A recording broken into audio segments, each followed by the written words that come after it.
Living in this time of pandemic, travel has understandably taken a back seat, but sectors are slowly opening up one by one within the travel industry. Now, the question in everyone's mind is it safe and clean enough to travel yet? My name is Jean Carmela Lim. I'm a travel writer and contributor for World Travel Market. Today, we will be talking about clean and safety standards in the travel and tourism sector. Joining us is Pierre Blime, board member and chief marketing strategist at the Clean and Care Certification Board, a global and independent company that audits safety measures for travel companies around the world. Pierre joins us live from Estonia. Good morning, Pierre. Good morning, Jean. Thank you for having me today. And thank you for joining us. Pierre, the concept of clean and care is very timely at the moment. Could you please tell us a brief background of how this was conceptualized? Yeah, actually through a group of people that had previous connections through the pharma industry. It was very much, I used to live in Boston, Massachusetts, which is a prominent pharma and area, both Massachusetts and New Jersey. And I used to work in that field, and I still had connections. People over there that we've been following each other. They also know that I've switched to the tourism industry in more recent years. And of course, after a few discussions, some people have had over there about what was going to be the impact of that upcoming pandemic. Back in March, April, a friend of mine contacted me, and we've just had a couple of Zoom calls, like I'm having with you today, Jean. And and then a few people that were really think, okay, well, the tourism industry is really going to get the one hit there. What can be done? And so they asked me, basically, from my experience with the tourism industry, to see what can be done. And after a few Zoom calls, we just decided that the best thing we could do was maybe to provide a way to sort out those travel destinations that were going to be somehow better prepared than the others, and then to say, okay, this is how we can help. We provide the scientific knowledge, we audit, and then we say this one is a good one, and this one actually really deserves to get people. You should be able to go there, because it was going to be a hysteria. People would not know where to travel to. Okay, so this was the basic idea. It's bulleted now. We're a board of 7 people. 6 of them are scientists. 3 of them are actually direct advisors to the WHO. Wow. So we get actually a chance to also get some insight about what are the particular impacts of the pandemic on specific industries, such as the tourism industry. As we have a chance to have a bit of information sometimes before the others. Yeah. So that's quite a good combination, as you said. So mostly scientists, with 3 of them being direct consultants to WHO, and then yourself, the research. I'm the only non-scientist. At the board itself, not to mix up with the entire organization. It's a small company, but the essential part is the board. Board is 7 people. I am a member of the board, but I'm the only non-scientific people there. All the others are scientists. You need a bit of balance, so you're in a good position there. So I'm the one who has to do most of the work, but they are the real guys who know what they're talking about. Okay. So Pierre, for travel brands and companies, what advantages do they get from obtaining a clean and care approval? Well, I think the first obvious advantage is just maybe even before I answer directly that question, I just give you a bit of an idea of what is the landscape for those type of certification system, and then you will understand a bit, where we may be slightly different from anybody. What we have today in the certification world is that we basically have different types. If you are a there are different groups. The first group is those destinations, restaurants, hotels, scuba diving clubs, anything, museums, that just basically do the ostrich. That means they just pray that this thing is gonna go away, vaccine is gonna come, and then everything's gonna back to normal. The problem about that is just like nobody really knows yet how soon normal will come back. The other problem is that they're not really being completely honest in their preparation. If they say, "Oh, come, we are clean," we don't really know if it's true or not. So there's, they are themselves risk takers, and they are having their guests to take risk as well. So this is why also you see clean and care. The care is very important. I mean, I think everything starts with what is the perception of the general manager of the place or the owner of the place about what should be done about this pandemic and how their business should survive. So first of all, what we do is, those people, we don't want to work. They're not interested by us, and we're not interested by them. Okay. Then you have a second group, which are the large chains, the large hotels, and what we do, they do mass certification. There's a protocol that usually is pretty good, but the protocol is applied totally across the border to anything.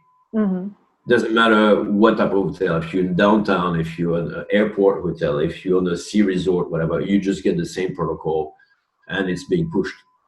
And that's what the big brands are doing. Okay.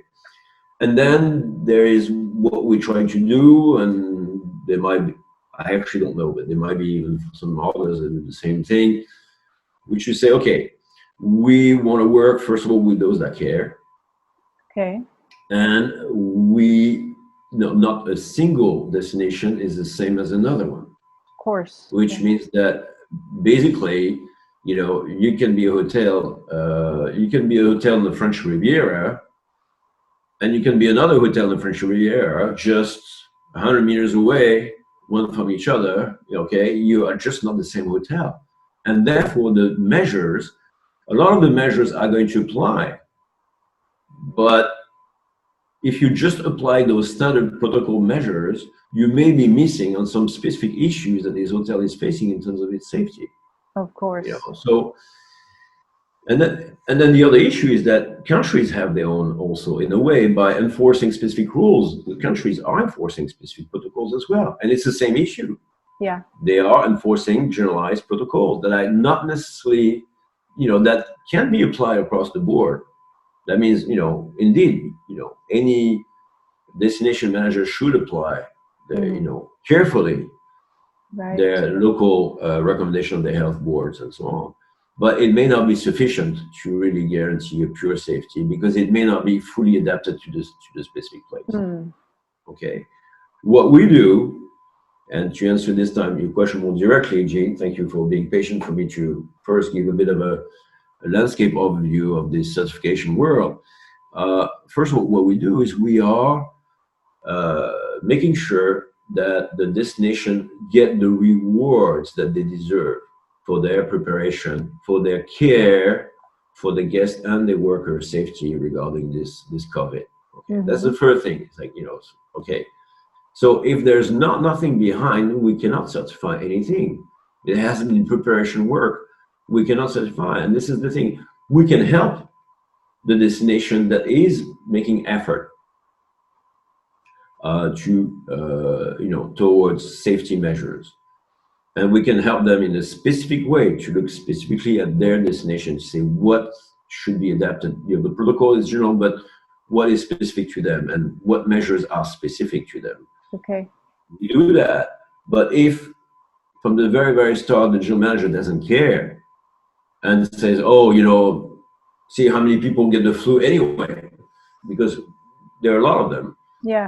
Then there's no work to do with those destinations. So what we do is we really sort out those destinations first of all, and this is the real long-term ambition of the Clinic Care Certification Board. Is we're not another one of those type of certification,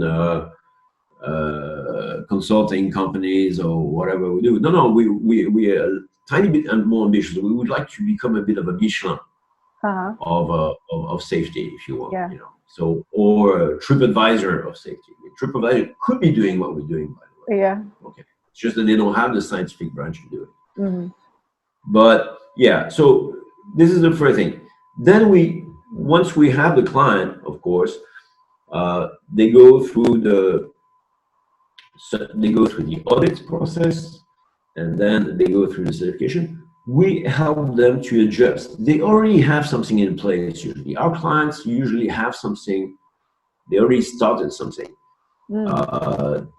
At least they have compliance with what the local regulations are. Yeah. Okay, now the question is that going to be enough to make their hotels or their restaurant one of the safest places? Mm-hmm. They need a bit of adjustment. Right. And then what we do, we work with the fundamental basis of our work is the following. We say, okay, whatever the destination is, let's assume one person who's contaminated walks in and is a guest there. It's a restaurant, it's a hotel, it's a museum, but you have a guest that is contaminated. Doesn't necessarily know or no, it doesn't matter whether they know or they don't know. But the contaminated subject is there. What we do when we do the audit, we're looking at what are the chances and under which circumstances that person can contaminate others, including workers too. Okay. This is the basis of our work. So when we work the audits results, we're working out a way so that the chance of somebody contaminated being at the destination should be that they should not be in a position to contaminate anybody else. Okay, so that means and we cannot guarantee 100%, but we do minimization of risk, and this is really what we do. Okay. So another way to also we allow basically also the destinations to be credible, and then therefore because they've been inspected by a third party, an independent third party, an unbiased third party. We are not certifying everybody that pays us. As a matter of fact, we are so much into that we're so much ready to not just talk the talk but walk the walk. That, as a matter of fact, in our system, I don't know if you saw, Jean, but if they don't get certified, they get 50% of the fees reimbursed. Right. And we're not really expensive to begin with, so this is not even very much of an issue. But we want to be credible. So that means you get a certification, it should mean something. It's just not a marketing stamp. Yeah. So it sounds like you offer more than just a certification, because it sounds like you're acting like a consultant as well.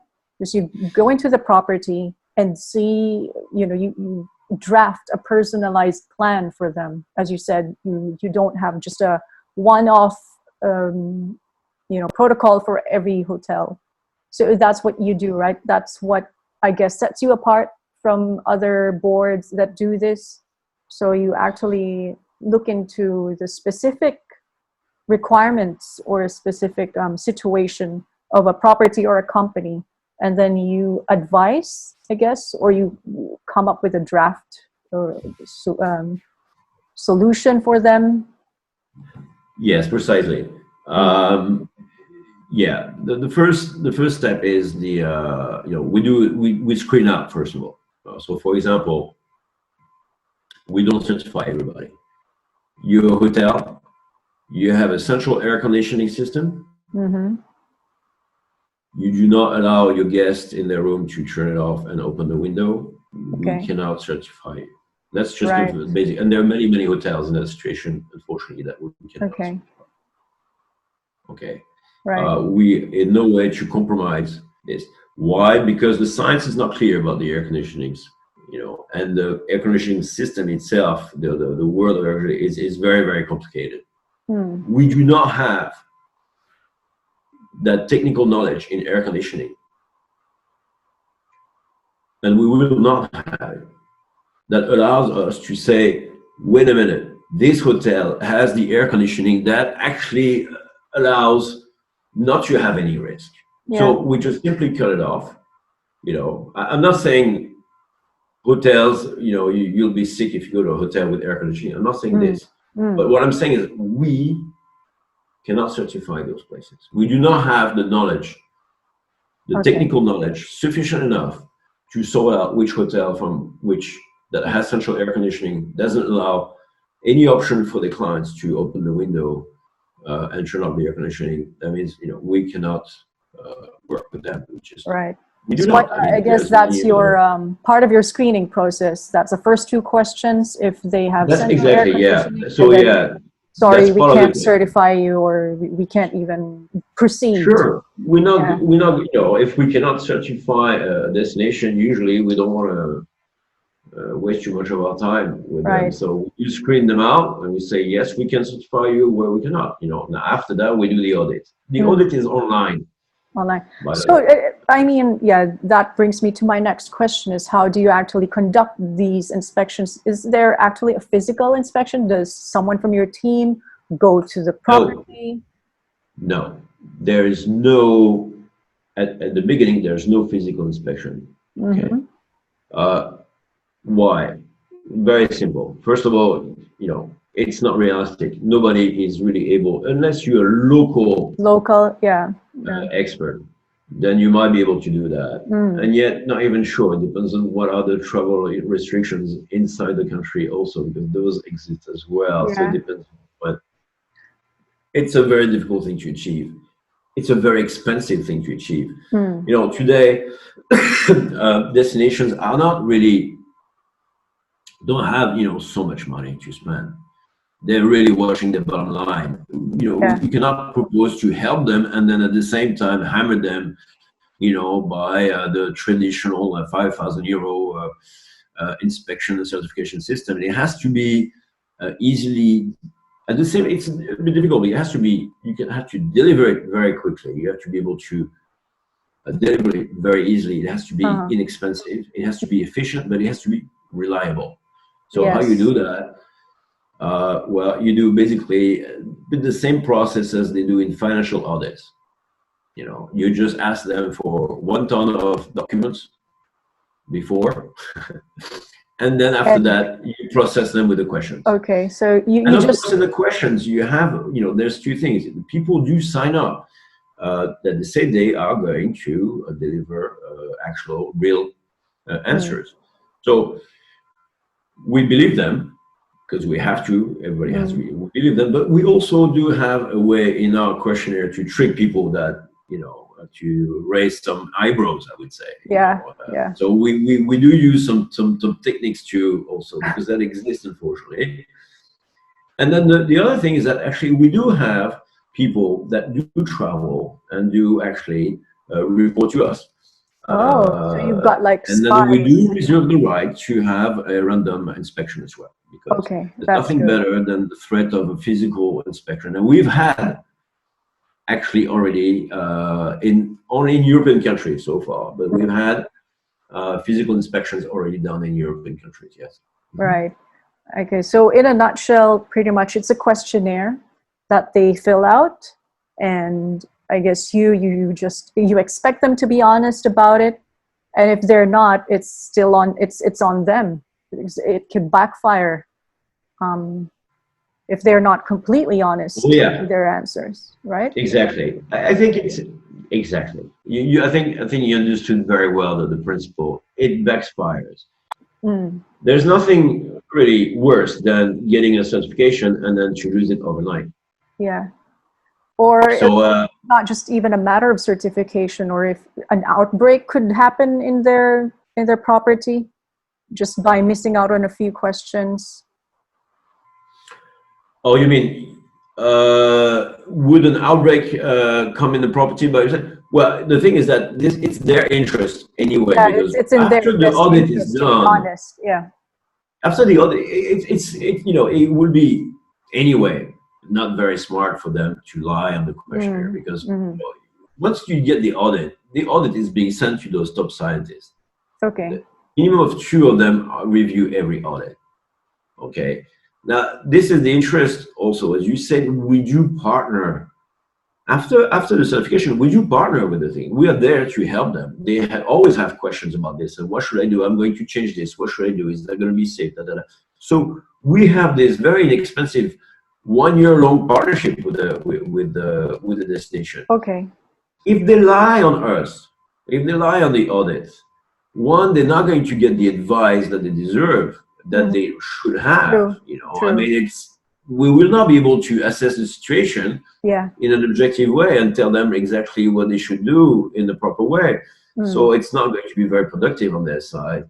And then second of all, at some point during this partnership, things will happen and we'll find out, you know, that the original question is, we are very strict. If we have the slight suspicion that there's been a lie or a break of trust from the initial contact, you know, we just suppress it's very clear, we suppress the certification. Okay. That includes also if we see online there's some complaints from feedback from customers. Okay, so you we follow see, through. We do observe, exactly, we put on observation, we see complaints, we investigate.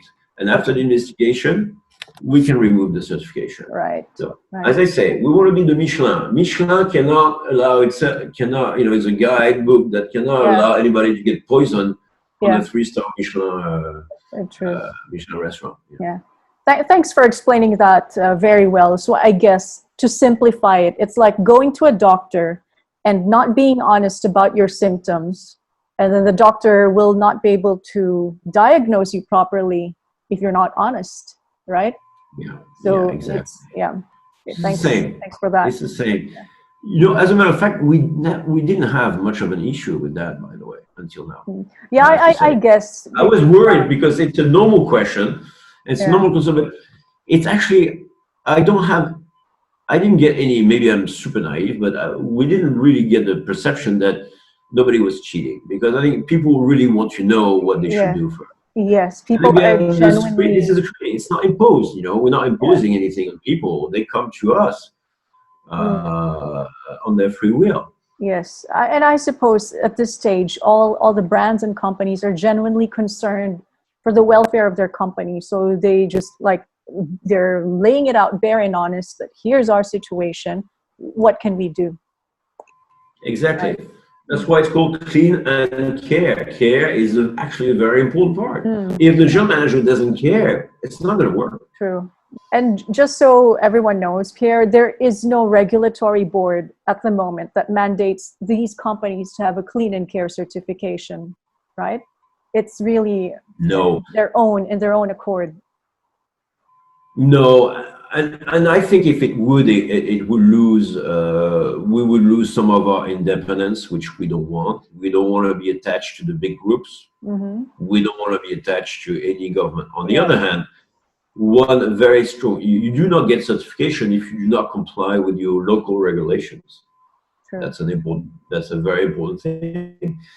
And then what we see, especially in smaller countries, like the Maldives, for example, what we see is that actually very often we are being referred to by local government officials. Oh, that's good. That because sometimes in countries there's no local experts or so on. They say, you know, you should look into. Also, they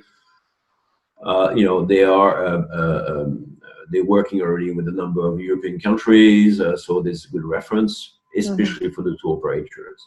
So far as we understand, I think we are stuck with this COVID issue for maybe another year or two at best. Okay, so Pierre, just very briefly, back in May, the World Travel and Tourism Council launched their own global safety and hygiene stamp. It's called the Safe Travels. Can you just tell us briefly how this is different from Clean and Care's certification? Yeah, I think the WTTC has been actually a great. I really like the type of work that they've been doing actually on this issue.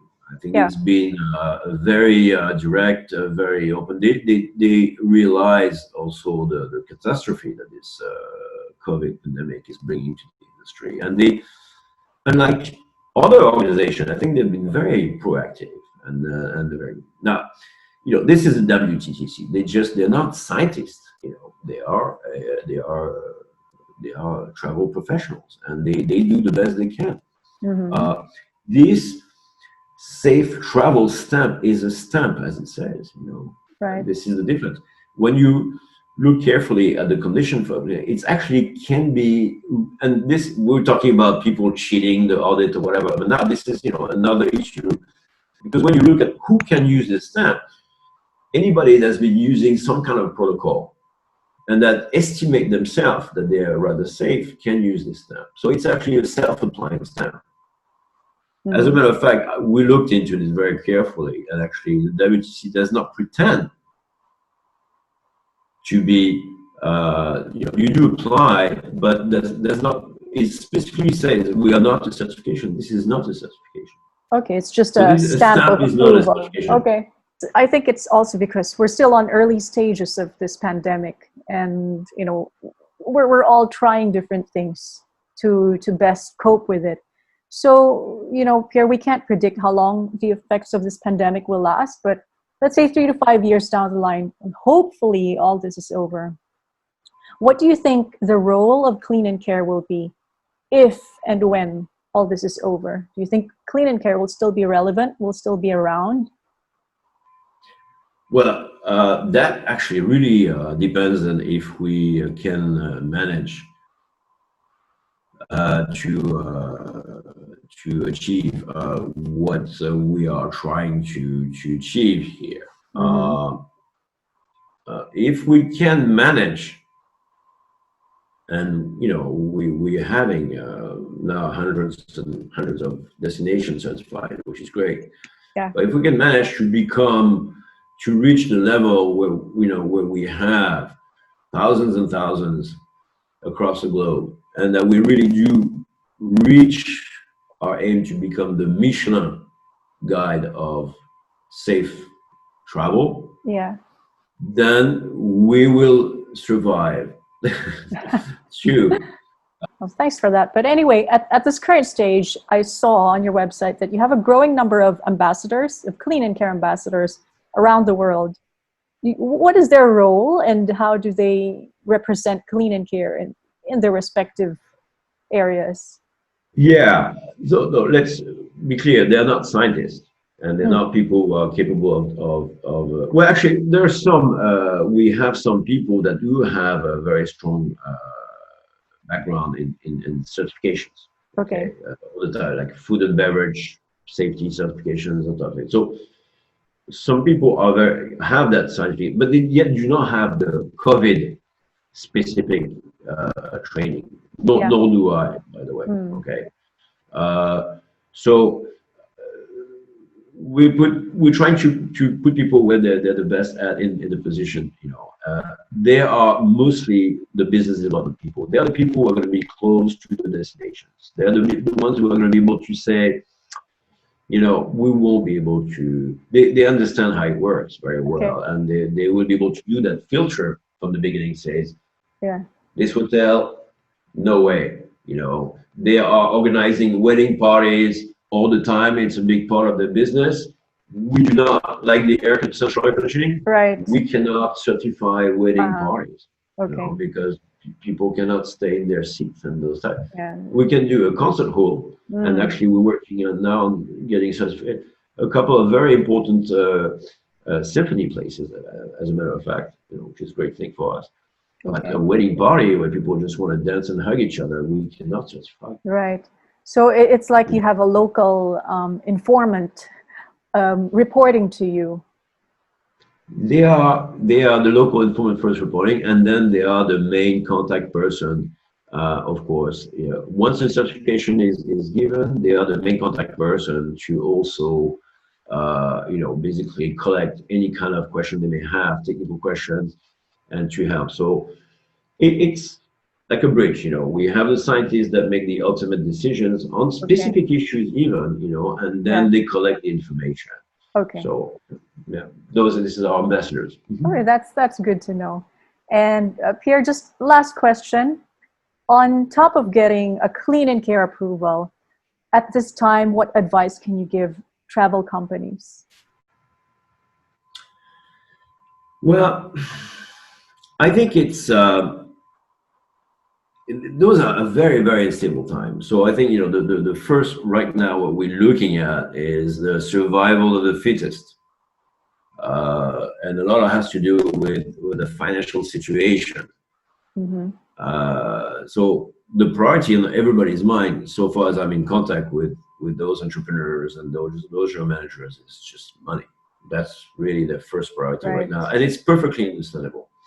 Which is also why we don't hammer them. What we propose to them. Okay, we understood that very early on. It would be counterproductive. So that is really, what my advice is to try. However, this is perhaps a bit of a slow time for a lot of them, and unfortunately, and just try to use this time, because time itself is an investment. Let's try to use this time very wisely. Okay, there's plenty of things to do in terms of right now to use this time to invest in different ways. It's just you have to know that at some point there will be a normalization of this situation, of this COVID situation. That means that it's hard to tell if it's going to be it's just going to disappear as it arrived. Probably not. That will not exactly what I think will happen, but there will be a need to adapt, and the need to adapt requires a lot of thinking, and a lot of strategic thinking, and a lot of reorganization of the priorities. I think, of course, to stand out right now in the long term, to appear to be a safe destination, as what we're proposing, I think is very important. But I think the most important thing is to really know what is your next thing. It's just a matter of adapting. What I see is today, every day, there's new destinations, hotels, restaurants that are closing down, and the only reason why they close down is that they cannot adapt. Okay, I think there are ways to adapt, both on the financial front, but also on the long-term development front, on the type of service offering, and so on. This crisis is affecting our business model at heart. And it's just like anything that happens in history. There's those that will, be able to adapt, and those that will not. And this is not just a short-term thing. And I really urge any entrepreneur to have a bit of more of a long-term vision, to see beyond the COVID crisis. Okay? And to see exactly what needs to be done and how they can come out of this stronger than they were when they entered that crisis. That's very sound advice. And I think that just, it doesn't just go across the travel industry, it's beyond. It's for any individual going through a crisis at this moment. As you said, you need to adapt. I think some people are still holding on and waiting for the time when, we can all get back to normal, but we don't even know if we will go back to normal. So as you said, you just need to adapt and, I guess, see the situation as it is. And I think this is the secret wish of everybody, is to get back to normal, including myself, I think we all do, but it looks like... But I think it's a foolish move. I think true. You should just think, how am I going to get out of it? And even better, I'm going to thrive out of it. Yes. I think it's this is the critical part here. There are actually, every crisis brings a number of opportunities. Okay. One resort can stand out one way or another. Of course, we'd be happy if it has to do with safety, but it can be something else. Okay. It can be with a new project. It's just that I think every entrepreneur, every general manager has to identify clearly a longer-term plan to come out alive, and to come out alive stronger than before. But not to hang on to think that, okay, I'm just going to take a pause and everything's going to come back out. There's also those businesses that decide to temporarily shut down. I understand that from a financial perspective. Now, I'm just hoping that this temporary shutdown is also the opportunity for them to rethink what's going to happen when they reopen. Are they going to reopen the same old way, or are they going to be able to reopen maybe with a way that is improving and more adapted to the new situation? Yeah. All right, Pierre, thank you very much for your insights and giving us a background on clean and care safety protocols. I hope you all learned as much as I did in today's Travel Talk session. If you have any questions or comments, feel free to write a note below. I have also Clean and Care's website below for more information. And as always, I have the link to the accompanying World Travel Market article below. Stay safe, everyone, and see you on the next Travel Talk. Bye.